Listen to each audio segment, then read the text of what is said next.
Guys! Nako! That's a very bad behavior from Logan kasi nagsasubmit na nga si Sol. Nagsasubmit na nga si Sol sa kanya. Pero nagpakita pa rin ng aggression. Probably he doesn't like him. Yung amoy ni Sol, pinakita na nga ni Sol na siya ay puppy pa lang. Pero ayaw niya ng merong ibang males dito. Naamoy pa rin niya na male ito. Okay, so that's included naman, kasama yon sa exercise natin ngayon. Pag nagpakita si Logan ng aggression, I was hoping nga na mahuli ko siya, nagpakita ng aggression, kasi ganyan talaga yan si Logan. Aggressive yan, lalo na sa mga male dogs, kagaya nga ni Bukol dati at saka si Ragnar. Logan, here, it's okay, come here. It's okay, Logan. Aggressive siya. Bugbog niya yung anak niya dati si Bukol. Pangas-pangas yun si Bukol nung nandito siya. Tapos nung nandito naman si Ragnar, away sila ni Ragnar. Sugat-sugat sila sa mga katawan nila, mukha nila. Kasi itong si Logan, ayaw niya na may ibang males dito. So yun ang problema ko dito. I would probably not leave them alone together, no? Kundi ito, si Logan, ang gagawin niya yun, pinakitaan niya ng aggression, tapos hindi naman lumaban si Sol. Ang gagawin pa nito, bubugbugin pa niya to hanggang lumaban. And pag ma-overpower naman siya, eventually nitong si Sol, I think ma-overpower siya nito eventually. Pag malakas na ito, ay siya naman yung masasaktan. Kawawa din naman sila. Logan, balik ka nga dito. Up here. Okay, stay. Okay, tingnan na lang natin kung ano magiging reaction ni Sol. Nandun sa taas si Logan. Hello. Okay, di naman nagre-react si Sol sa mga bata. Ayoko naman siya maging aggressive sa mga bata. Okay, get down. Get down, Logan. It's okay. Alright, medyo masyadong astig lang to si Logan. Eh, pambira ka. Tinudunggol mo yung... It's okay. It's okay. Naamoy ni Sol yung mga bata. Okay. So bantayan ko lang to for maybe 30 minutes.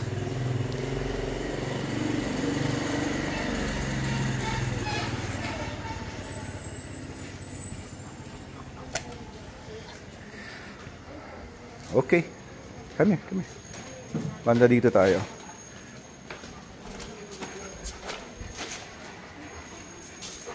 Definitely mas mahaba itong si Sol, oh. Mas mahabang aso siya. Ano, almost the same height. Saan naman pupunta to si Logan? Ngangati pa rin tenga nito.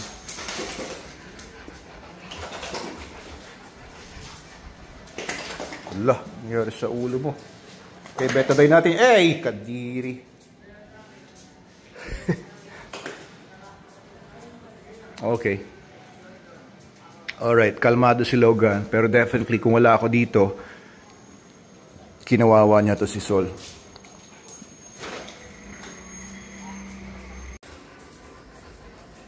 Gaamuyan sila. Si Sol nagsasabit.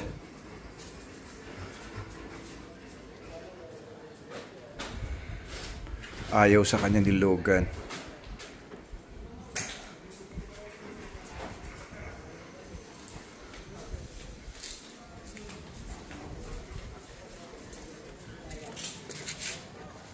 Uy, sige doon na, laro kayo.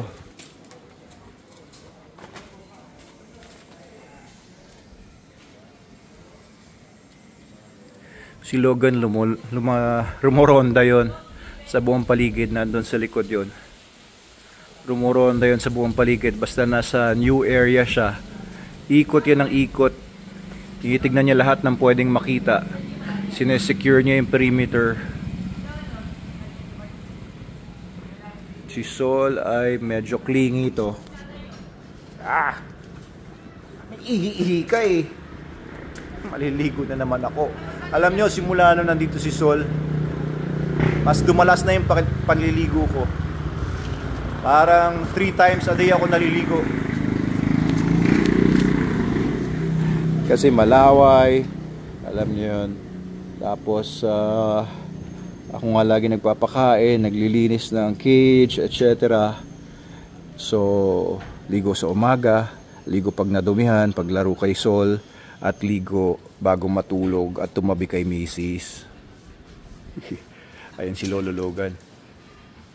Panoorin lang natin, no, kung ano yung kanilang mga reaction sa isa't isa. Astig si Logan, yun. Wala siyang pakialam eh. No, pero kung wala ako dito, sisindak-sindakin niya itong si Sol. Ganyan ang ugali nito eh. Alpha dog kasi ito eh. Oh, yung mga tingin niya kay Sol, oh. Patagilid ang tingin niya kay Sol eh. Tingin maglakad, oh. Astig eh.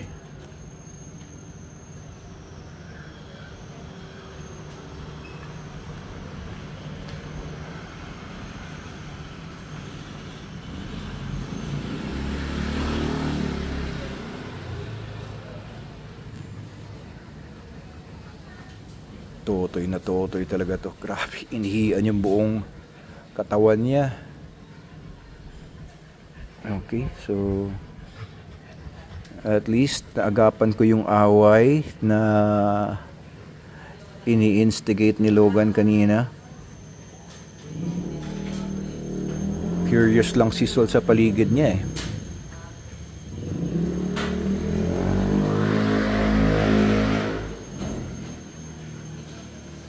Okay guys, yun lang muna ang video natin for today. Kung may mangyaring kakaiba, update ko kayo sa susunod na video. Please follow and share our videos and our page. Dokabel Manalo po ito. Bantayan ko lang tong dalawang to. Inihian din ni Logan yung inihian ni Sol. Yan. Ni-establish niya na kanya ito. Ni-establish niya na siya ang hari dito. Akala ko ako ang hari dito. Ihian ko rin kaya yun. So, most of the time na nakabantay ako dito sa kanila, they mostly ignored each other. Paikot-ikot si Logan, si Sol nandito dito lang. Tinawag ko ngayon si Logan para tumabi sa akin. Pero basically ay hindi na sila nagpapansinan simula nung pinagalitan ko si Logan doon sa unang attempt niya at aggression towards Sol. So sa current status, sa nakita ko sa reaction nilang dalawa sa isa't isa, wala akong problema dito kay Sol. Dito kay Logan, kailangan maging cautious, maging wary dahil sa kanyang status, sa kanyang character. Very mataas talaga ang aggression nito. Tatay nito grabe. Mas malala yun kay Sol, mas malala yun kay Buddy, yung Tibetan Mastiff, yung tatay nito. As in, adopted ko rin yung tatay nito. At yung may-ari hindi na niya kaya. Pagdating sa amin, grabe. Parang isa o dalawang trainer ko lang talaga nakahawak noon ever since. Sobrang lakas nung aso na yon. Nung kinuha nila Dindo yon doon sa previous owner, ay nakadalawang tali sila, magkabila nila, kinokontrol yung tatay nitong si Andy. Ganong katindi yung tatay nito. Pati yung kapatid nito, si Andy Jr., grabe yun, dami nakagat nun. Ibang klase talaga yung linyada nito. Kaya ganyan ugali ni Logan. Tapos yung nanay niya si Liana, swabe lang yun. Kontrolado lang ang aggression nun.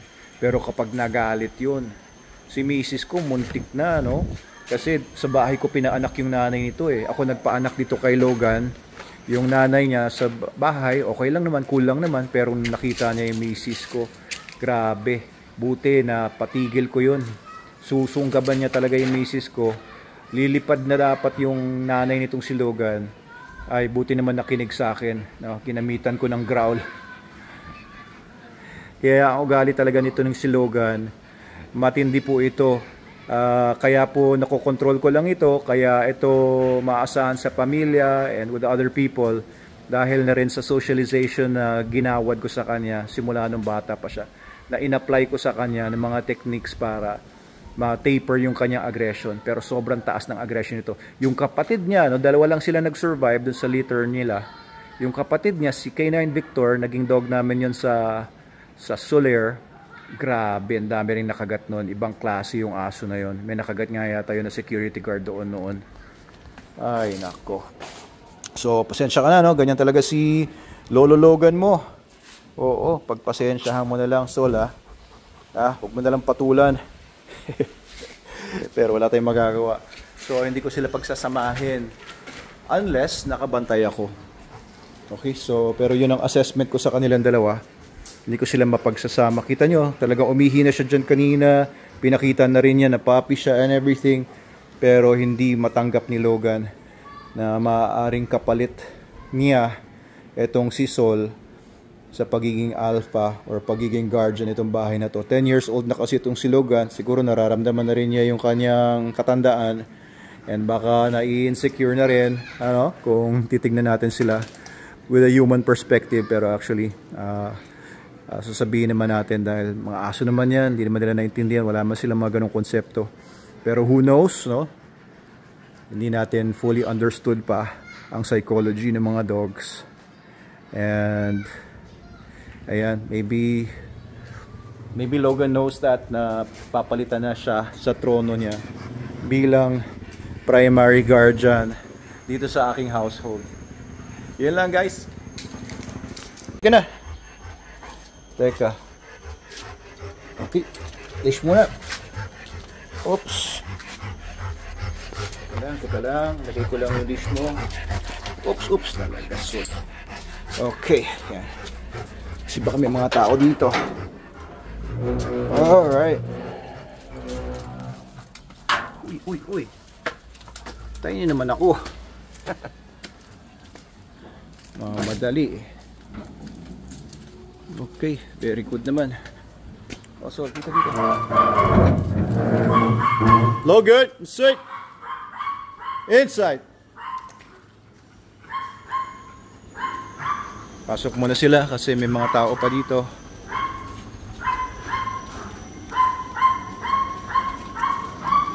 Very good boy, Logan.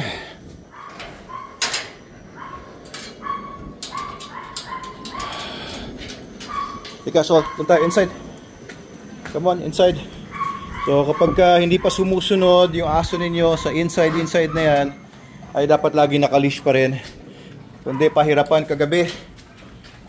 Wala siyang leash. Kaya nahirapan akong papasukin siya kasi sinusubukan niya ako, ayaw sumunod. Yup, stay! Stay inside. Dapat lagi munang nakalish kung hindi pa siya 100% na maasahan sa off-leash.